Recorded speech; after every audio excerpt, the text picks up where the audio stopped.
श्री शिवाय नमस्तुभ्यम। जय माता दी दोस्तों, आपके अपने चैनल धर्म साधना में आपका बहुत बहुत स्वागत है। माँ भगवती दुर्गा की कृपा आप और आपके पूरे परिवार पर सदा सर्वदा बनी रहे।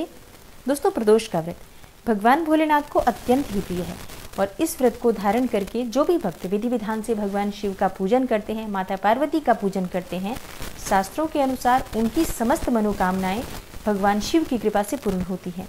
जीवन में किसी भी प्रकार की बाधा हो, किसी भी प्रकार की रुकावट हो, भगवान शिव उसे स्वतः ही दूर करते हैं।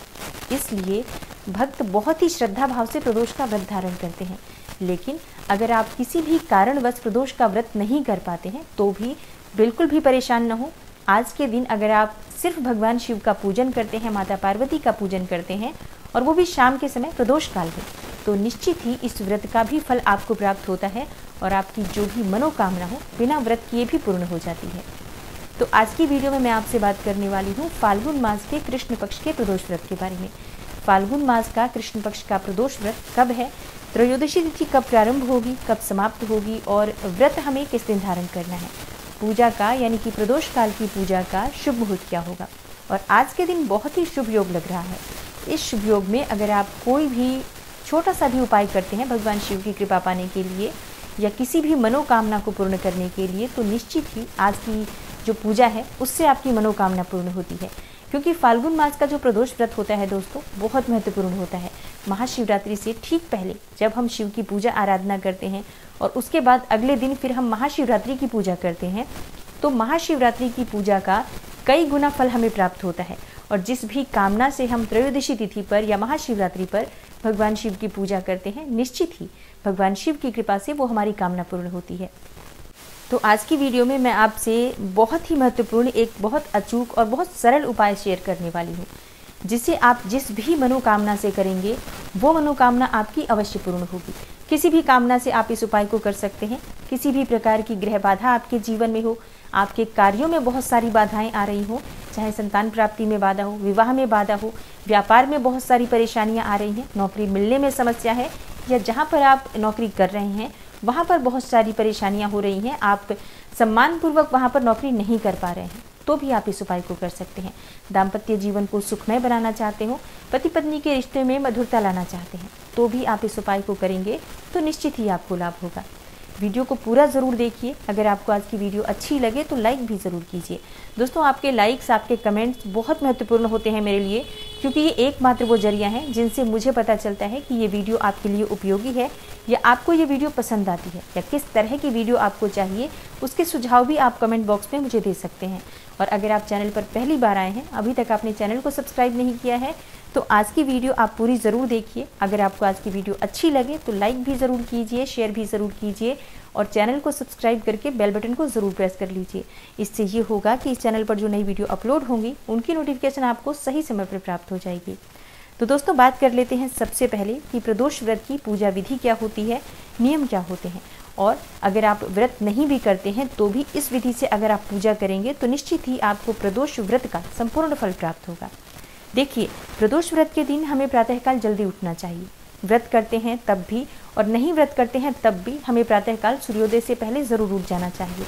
उठकर स्नान इत्यादि कर लें, उसके बाद आप भगवान सूर्यदेव को जल अर्पित करें और उसके बाद अपने घर के मंदिर में जो नित्य की पूजा होती है, जो प्रतिदिन की पूजा हम करते हैं, वो कर लीजिए। भगवान शिव की पूजा करें। घर में जो शिवलिंग है आप उसकी पूजा कर सकते हैं। घर में शिवलिंग नहीं है तो भी शिव जी की अगर फोटो है, शिव परिवार की फोटो है, तो उनकी विधिवत पूजा करें। जैसे कि आप फोटो पर भी अभिषेक के स्वरूप में थोड़ा सा जल अर्पित कर सकते हैं, बिल्वपत्र, भांग, धतूरा, ये समस्त वस्तुएं अर्पित कर सकते हैं। अच्छा, बहुत से भक्तों का प्रश्न होता है कि क्या हमें सुबह भी पूजा करनी चाहिए और शाम को भी पूजा करनी चाहिए। देखिए, हम प्रतिदिन जिस प्रकार से नियमित पूजा करते हैं उसी प्रकार से व्रत के दिन भी करना चाहिए, चाहे कोई सा भी व्रत हो। लेकिन व्रत में विशेष क्या होता है कि अगर आप व्रत धारण करना चाहते हैं तो सुबह जो पूजा करेंगे, विशेष पूजा उस देवता की होती है जिसके निमित्त हम व्रत धारण कर रहे हैं। और उसके बाद व्रत का संकल्प हमें सुबह ही लेना होता है, क्योंकि बिना संकल्प लिए अगर आप व्रत धारण करते हैं तो व्रत का संपूर्ण फल प्राप्त नहीं होता, या यूँ कहे कि कोई भी फल प्राप्त नहीं होता। क्योंकि जब हम सुबह संकल्प लेते हैं कि हम ये व्रत धारण कर रहे हैं और अगर हमारी कोई विशेष मनोकामना होती है तो उस कामना के निमित्त हम व्रत धारण करते हैं, तो भगवान शिव से हम सुबह ही प्रार्थना कर लेते हैं, अपने हाथ में थोड़ा सा जल और पुष्प लेकर भगवान शिव के समक्ष शुद्ध घी का दीपक प्रज्वलित करके और संकल्प ले लीजिए कि आज आप व्रत धारण करना चाहते हैं। जो भी आपकी मनोकामना हो उसे पूर्ण करने के लिए भगवान शिव से प्रार्थना कीजिए। और उसके बाद व्रत में कोई भी भूल चूक हो जाए जाने अनजाने तो उसके लिए भगवान शिव, माता पार्वती हमें क्षमा करें। इस प्रकार से प्रार्थना करके आपके व्रत का प्रारंभ हो जाता है। तो व्रत में संकल्प लेना अत्यंत आवश्यक है, इसलिए सुबह की पूजा अत्यंत ही आवश्यक है। और शाम को जो पूजा होती है वो तो विशेष पूजा है, प्रदोष व्रत के दिन हमें करना ही होता है। तो अब बात करते हैं कि दिन भर आपको व्रत किस प्रकार से करना चाहिए। देखिए, प्रदोष का व्रत निर्जल या फलाहार दोनों ही तरीके से किया जाता है। मतलब बहुत से भक्त इस व्रत को निर्जल भी धारण करते हैं, लेकिन कई भक्त फलाहार के साथ भी इस व्रत का पालन करते हैं। तो जैसे भी आपकी शारीरिक क्षमता हो आप इस व्रत को धारण कर सकते हैं। शाम के समय प्रदोष काल में विशेष रूप से भगवान शिव की पूजा की जाती है, तो संभव हो तो मंदिर जाकर पूजा करें, क्योंकि मंदिर में की गई पूजा का फल हमें बहुत शीघ्र प्राप्त होता है और कई गुना होकर प्राप्त होता है। लेकिन अगर घर के आसपास कोई मंदिर नहीं है या आप मंदिर नहीं जा सकते हैं तो अपने घर में भी भगवान शिव की पूजा कर सकते हैं। अगर शिवलिंग है तो शिवलिंग की पूजा कर लीजिए, शिवलिंग नहीं है तो चाहे तो आप मिट्टी का छोटा सा शिवलिंग निर्माण कर सकते हैं। नहीं करना चाहते हैं शिवलिंग का भी निर्माण तो भी परेशान न हो, शिव परिवार की अगर आपके पास फोटो है उसे भी आप एक चौकी पर स्थापित करके और विधिवत उनकी पूजा कर सकते हैं। धूप दीप इत्यादि प्रज्वलित करें, भांग धतूरा बिल्वपत्र ये सभी वस्तुएं भगवान शिव को अर्पित करें। भगवान भोलेनाथ को सफेद पुष्प या सफेद पुष्पों की माला अर्पित कर सकते हैं। आंकड़े के पुष्प भगवान शिव को बहुत प्रिय है और मनोकामनाओं को पूर्ण करने के लिए आंकड़े के पुष्प को बहुत ही श्रेष्ठ माना गया है। तो अगर आपको सफेद आंकड़े का पुष्प मिल जाए तो भगवान शिव को अर्पित करें। और माता पार्वती को लाल पुष्प या लाल पुष्पों की माला अर्पित कर सकते हैं। संभव हो तो गुड़हल के पुष्प या गुलाब के पुष्प अवश्य अर्पित करना चाहिए। भगवान भोलेनाथ को भोग स्वरूप आप सफेद मिठाई का भोग लगा सकते हैं या चावल और दूध की खीर बनाकर भगवान भोलेनाथ को अर्पित कर सकते हैं। फलों का भोग लगा सकते हैं और पूजा करते समय ओम नमः शिवाय इस मंत्र का लगातार जप करते रहिए। इसके अलावा आप महामृत्युंजय मंत्र का जप कर सकते हैं, शिव सहस्त्रनाम का पाठ कर सकते हैं, शिव चालीसा का पाठ कर सकते हैं और प्रदोष व्रत की कथा अवश्य करनी चाहिए प्रदोष के व्रत में, तो वो भी आप पढ़ सकते हैं या सुन सकते हैं। पूजा पूर्ण होने के बाद भगवान भोलेनाथ की कपूर से आरती कीजिए और व्रत में पूजा पाठ में किसी भी प्रकार की जाने अनजाने गलती हो जाती है इसके लिए क्षमा प्रार्थना कर लीजिए। तो अब बात करते हैं कि त्रयोदशी तिथि कब है और प्रदोष का व्रत हमें कब धारण करना है। देखिए, त्रयोदशी की तिथि प्रारंभ हो रही है 28 फरवरी को सुबह 5:42 पर और समाप्त हो रही है 1 मार्च सुबह 3:16 पर। तो प्रदोष का व्रत हमें कब धारण करना है। फाल्गुन मास के कृष्ण पक्ष का प्रदोष व्रत हमें करना है 28 फरवरी सोमवार के दिन। तो इस बार का जो प्रदोष होगा वो सोम प्रदोष होगा। और प्रदोष काल की पूजा का जो शुभ मुहूर्त है वो नोट कर लीजिए। प्रदोष काल की पूजा का शुभ मुहूर्त है 28 फरवरी शाम को 6:20 से रात्रि 8:49 तक। इस शुभ मुहूर्त में आप पूजा कर सकते हैं और इस बार बहुत ही शुभ योग बना हुआ है। जैसे एक तो सोम प्रदोष ही है जो अपने आप में एक बहुत ही शुभ संयोग माना जाता है। इसके अलावा 28 फरवरी को पूरे दिन सर्वार्थ सिद्धि योग रहेगा। 28 फरवरी को सुबह 7:02 से 1 मार्च सुबह 5:19 तक सर्वार्थ सिद्धि योग है। तो सर्वार्थ सिद्धि योग के बारे में शास्त्र में कहा गया है कि इस योग में कोई भी शुभ कार्य अगर हम शुरू करते हैं तो उसका फल हमें बहुत शीघ्र प्राप्त होता है और कई गुना होकर प्राप्त होता है। और इस शुभ योग में अगर हम पूजा करते हैं, किसी भी मंत्र का जप करते हैं, किसी भी मनोकामना से कोई उपाय करते हैं तो उसमें सिद्धि प्राप्त होती है। इसलिए इस बार का जो प्रदोष का व्रत है समस्त प्रकार की कामनाओं को पूर्ण करने वाला प्रदोष व्रत है। तो क्या उपाय हमें आज के दिन करना चाहिए जिससे कि हमारे मन की समस्त कामना पूर्ण हो। चाहे हम व्रत करते हैं या व्रत नहीं करते हैं, आज के दिन ये उपाय करने मात्र से ही आपकी मन की समस्त कामना पूर्ण होने वाली है। तो क्या है उपाय। देखिए, आज के दिन शाम के समय अगर आप ये उपाय करते हैं तो ज़्यादा श्रेष्ठ होगा। लेकिन अगर आप शाम को नहीं कर पाते हैं, समय नहीं है आपके पास या किसी भी कारणवश आप शाम के समय मंदिर नहीं जा पाते हैं तो सुबह ये उपाय कर लीजिए। अच्छा, कोशिश करें कि मंदिर जाकर ये उपाय करें। जब भी हम कोई विशेष पूजा आराधना करते हैं या किसी विशेष मनोकामना से पूजा करते हैं तो प्रयास करना चाहिए कि घर से आसपास जो भी मंदिर हो वहाँ जाकर हम पूजा कर पाएँ। अगर एकदम ही आपका जाना संभव ना हो तभी आप घर में ये उपाय कीजिए। और अब बात करते हैं कि उपाय क्या है। देखिए, आपको एक पात्र लेना है, उसमें आपको थोड़ा सा गंगा जल डालना है और उसके बाद शुद्ध जल से उस पात्र को भर लीजिए। अब आपको कुछ सामग्री चाहिए जो आप भगवान शिव को अर्पित करेंगे। जैसे भगवान शिव को अत्यंत ही प्रिय है बिल्वपत्र, तो बिल्वपत्र तो हमें ज़रूर चाहिए। इसके अलावा थोड़ी सी हरी मूंग चाहिए, साबुत हरी मूंग जो होती है वो हमें लेनी है। शमी पत्र चाहिए और इसके अलावा हमें थोड़ा सा गुड़ चाहिए। और ये सभी वस्तुएं जल के पात्र में डाल दीजिए।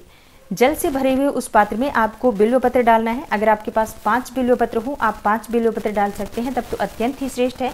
5 बिल्वपत्र नहीं मिलते हैं तो आपके पास अगर एक भी बिल्वपत्र है तो एक भी बिल्वपत्र आप उस जल में डाल दीजिए। हरा मूंग डाल दीजिए, शमी पत्र और गुड़ डाल दीजिए। मतलब ये सभी वस्तुएं आप उस जल के पात्र में डालकर और शिवालय जाइए। मंदिर जाकर भगवान शिव पर ये सभी वस्तुएं हमें अर्पित करनी है। ओम नमः शिवाय का जप करते हुए भगवान शिव को इस जल को अर्पित कीजिए और अपने मन की कामना भगवान भोलेनाथ से पूर्ण करने के लिए प्रार्थना कीजिए। किसी भी प्रकार की समस्या से आप घिरे हो, कोई भी ऐसी परेशानी हो जिसकी वजह से आप बहुत अधिक परेशान हो, कोई भी आपका काम बन नहीं रहा है या बनते बनते काम बिगड़ जा रहा है, तो भगवान भोलेनाथ से समस्त कार्यों में आने वाली बाधाओं को दूर करने के लिए प्रार्थना कीजिए। इसके बाद मंदिर में थोड़े समय बैठकर भगवान शिव के किसी भी मंत्र का आप जाप कर सकते हैं। ओम नमः शिवाय का जप कर सकते हैं, चाहे तो महामृत्युंजय का जाप कर सकते हैं या कोई स्तोत्र पढ़ना चाहते हैं स्तोत्र पढ़ सकते हैं। ज़रूर हमें पूजा के बाद थोड़े समय मंदिर में बैठना चाहिए। इससे पूजा का पूर्ण फल हमें प्राप्त होता है और जो भी जाने अनजाने गलतियां हो जाती हैं उसके लिए क्षमा प्रार्थना करते रहना चाहिए भगवान शिव से। अपने मन की जो परेशानी है, जो समस्या है, वहीं बैठकर भगवान शिव को देखते हुए उनके समक्ष बैठ जाइए और उनसे प्रार्थना करिए कि आपकी जो मनोकामना है वो पूर्ण हो, जो समस्या हो वो दूर हो। भगवान भोलेनाथ की आरती कपूर से जरूर करनी चाहिए और मंदिर में दीपक अवश्य प्रज्वलित करना चाहिए, चाहे तिल तेल का या शुद्ध घी का, जो भी दीपक आपके पास उपलब्ध हो, भगवान शिव को अर्पित करते हुए उनका स्मरण करते हुए मंदिर में प्रज्वलित कीजिए। और हाँ, अगर आप बहुत अधिक परेशानी में हो, बहुत अधिक समस्याओं से घिरे हो, कोई बहुत बड़ी मनोकामना है आपकी, तो आप प्रयास करें कि घर के आसपास कोई भी मंदिर हो, वहां जाकर प्रतिदिन शाम के समय दीपक प्रज्वलित करें। दीपक का हमारे शास्त्रों में इतना अधिक महत्व बताया गया है कि जीवन में कितनी भी बड़ी बाधा हो, कितना भी बड़ा संकट हो, अगर आप मंदिर में दीपक प्रज्वलित करना प्रारंभ कर देते हैं तो यकीन मानिए आपकी जो भी समस्या हो बहुत शीघ्र दूर होती है। और किसी भी मंदिर में आप प्रज्वलित कर सकते हैं। आज के दिन तो हम शिवालय जाकर शिव मंदिर में प्रज्वलित कर रहे हैं, लेकिन और कोई दिन हो और आपके घर के आसपास भगवान शिव का मंदिर ना हो, कोई भी और मंदिर हो, तो आप वहां जाकर प्रतिदिन नियम से शाम के समय दीपक प्रज्वलित करना प्रारंभ कीजिए और इतना चमत्कार आपको अपने जीवन में दिखेगा कि आप स्वयं इस वीडियो के नीचे कमेंट बॉक्स में आकर जरूर लिखेंगे। और आज का उपाय बहुत चमत्कारी है। मात्र 5 प्रदोष में आपकी कामना चाहे कोई भी हो पूर्ण हो जाती है, बल्कि 5 प्रदोष से पहले ही अगर आप ये उपाय नियमित तौर पर हर प्रदोष पर करते हैं तो मात्र 2 या 3 प्रदोष में ही आपकी परेशानियों का समापन होने लग जाता है और आपकी जो मनोकामना है उसे पूर्ण होने के आसार आपको दिखाई देने लगते हैं। मतलब ये इतना चमत्कारी उपाय है कि आपको निश्चित ही लाभ होगा। तो पूर्ण विश्वास के साथ आप इस उपाय को कीजिए। भगवान शिव की शरण में आए हैं, धैर्य बनाए रखिए, निश्चित ही आपकी परेशानी दूर होगी। इस बात का मन में पूर्ण भरोसा रखिए, क्योंकि उपाय से ज़्यादा काम करता है हमारा विश्वास, हमारी सकारात्मक सोच। तो अगर आप सकारात्मक होकर एक छोटा सा भी उपाय करते हैं तो निश्चित ही आपको उसका लाभ होता है। आशा करती हूँ आज की वीडियो से आपको लाभ अवश्य होगा।